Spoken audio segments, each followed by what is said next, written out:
नमस्कार, मैं हूं आपके साथ मयंक। देखिए, एक बड़ी खबर आई है ईरान और चीन के समुद्री जहाज़ों को लेकर, और कहा जा रहा है कि ईरान के समर्थन में, ईरान को सपोर्ट करने के लिए चाइना ने समुंदर में एक बड़ी मुहिम छेड़ रखी है और ईरान और चाइना के जहाज़ मिलकर अमेरिका के एजेंडा को फेल कर रहे हैं। अब ये जो पूरी खबर है, इसको बड़े ध्यान से समझने की ज़रूरत है। देखिए, अमेरिका की तरफ से ईरान के ऑयल व्यापार को, तेल व्यापार को रोकने की बड़ी कोशिश की जा रही है।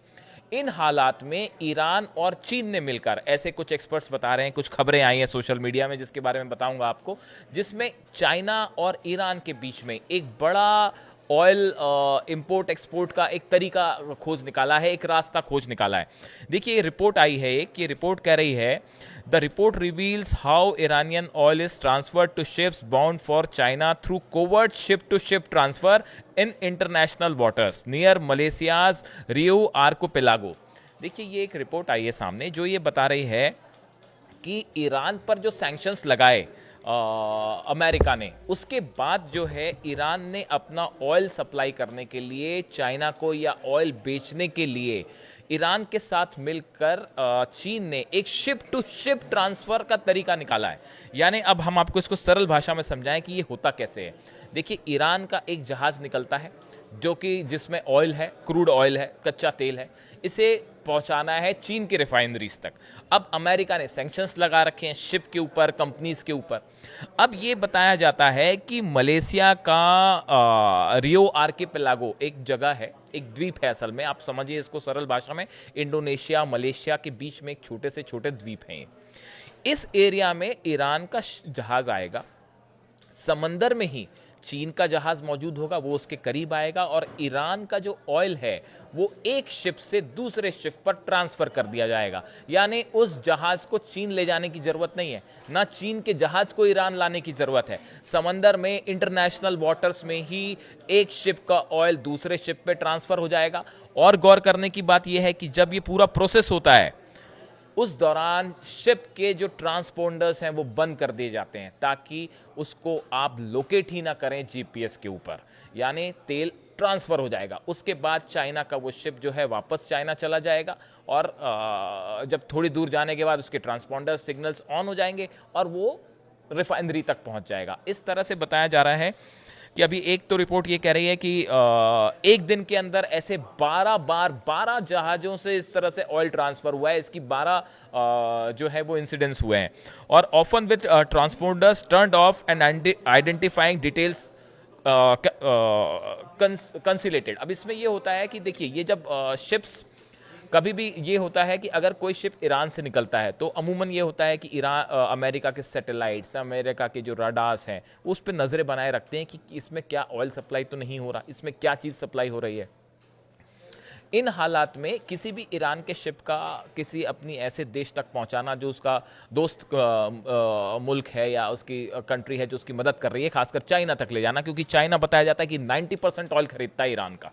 इन हालात में वो जहाज वहां तक ले जाना मुश्किल होता है। तो फिर ये होता है कि रास्ते में ईरान और चाइना ने मिलकर नया तरीका खोज निकाला है कि ship to ship oil transfer कर दिया जाए। और इसके साथ ही देखिए, कल ये रिपोर्ट आई थी, हमने अपने वीडियो में बताया था आपको कि किस तरह से अमेरिका ने शिपिंग एम्पायर को लेके हुसैन शामखानी साहब जो हैं, जो कि अली खामेनी साहब के जो सलाहकार हैं, उनके बेटे हैं, उनके शिप का जो पूरा एम्पायर है, उनके पास 50 से ज़्यादा शिप्स बताए जाते हैं जो कि ऑयल इंपोर्ट एक्सपोर्ट से जुड़े हैं, उनके ऊपर बैन लगा दिया है। तो अमेरिका चाहता है कि ईरान का ऑयल बिजनेस पूरी तरह से ठप हो जाए। इसे रोकने की कोशिश में अमेरिका जुटा हुआ है। अब इसका तरीका खोज निकाला है ईरान और चीन ने मिलकर कि कैसे इसमें कोलैबोरेशन किया जाए और कैसे इसका सॉल्यूशन खोजा जाए।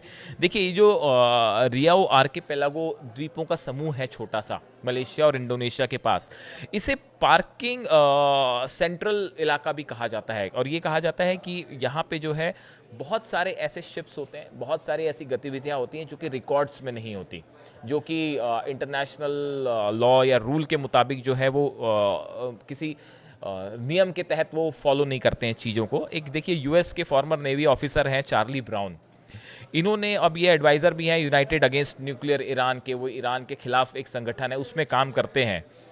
उन्होंने जो है एक बात कही है अभी हाल ही के दिनों में उनका एक बयान सामने आया है। उन्होंने बताया है कि ये जो पूरा इलाका है, इस पूरे इलाके में बड़े पैमाने पर ऑयल एक तरफ से दूसरी तरफ पहुंचाया जाता है।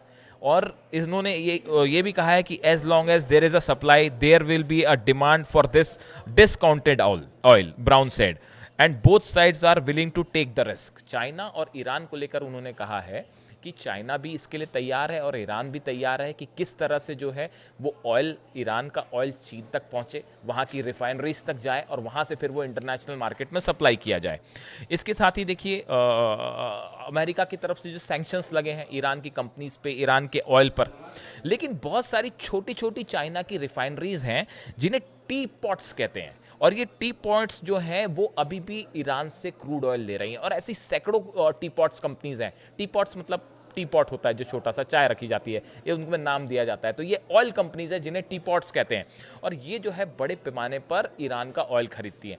यानी देखिए, लाख कोशिश करे अमेरिका, लाख कोशिश करे यूरोपियन कंट्रीज, लेकिन उसके बाद भी ईरान और चाइना के बीच में जो नया ऑयल कोऑपरेशन दिखाई दे रहा है वो अब भी एक बड़ा मजबूती के साथ इस एरिया में है, जो कि ईरान के एक्सपोर्ट में बहुत मदद कर रहा है ऑयल के। और यही वजह थी कि अमेरिका ने ईरान की कई कंपनीज पर बैन भी लगाया और उसको रोकने की भी कोशिश की, लेकिन बावजूद इसके, बजाय इसके, चीन जो है अब वो खुल के ईरान के साथ है। और देखिए, ये तो सिर्फ ऑयल की बात हुई, हमने देखा किस तरह से defence system, air defence system China ने दिया। हमने पिछले अपने रिपोर्ट में, वीडियो में आपको बताया था। उसके पहले हमने बताया किस तरह से J-10 जो फाइटर जेट्स हैं, 40 J-10s, वो ऑलरेडी ईरान पहुंच चुके हैं।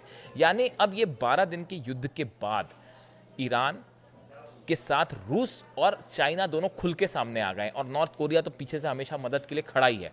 आप देखिए, इस पूरे इलाके में अब ये ऑयल को लेके एक बड़ा गेम शुरू हो गया है। जो टैरिफ ट्रम्प की तरफ से लगाए गए, भारत की 7-8 कंपनीज पे जो बैन लगाया, जो ईरान के साथ व्यापार कर रही थी, तो इस तरह से एक बड़ा ऑयल वॉर शुरू हो गया है। और उसमें चीन और ईरान ने मिलकर अमेरिका के इस बैन का, इस टैरिफ बैन का और इस सैंक्शंस का एक बड़ा तोड़ निकाल दिया है। और अमेरिका के लिए बड़ा चुनौती बना हुआ है कि कैसे ईरान के ऑयल को रोका जाए। और ईरान जो है वो भी रिस्क लेने को तैयार है, और चाइना भी तैयार है। और ये जो इंडोनेशिया और मलेशिया का एरिया है, इंटरनेशनल वाटर्स का, यहाँ पे शिप टू शिप जो ऑयल ट्रांसफर हो रहा है, इसके जरिए ईरान अभी भी अपना तेल बड़े मात्रा में सप्लाई कर रहा है, और अमेरिका उसको नहीं रोक पा रहा है। अब इससे रिलेटेड जो भी अपडेट होगा, जो भी बड़ी खबर होगी, हम आप तक पहुंचाएंगे। Thank you so much.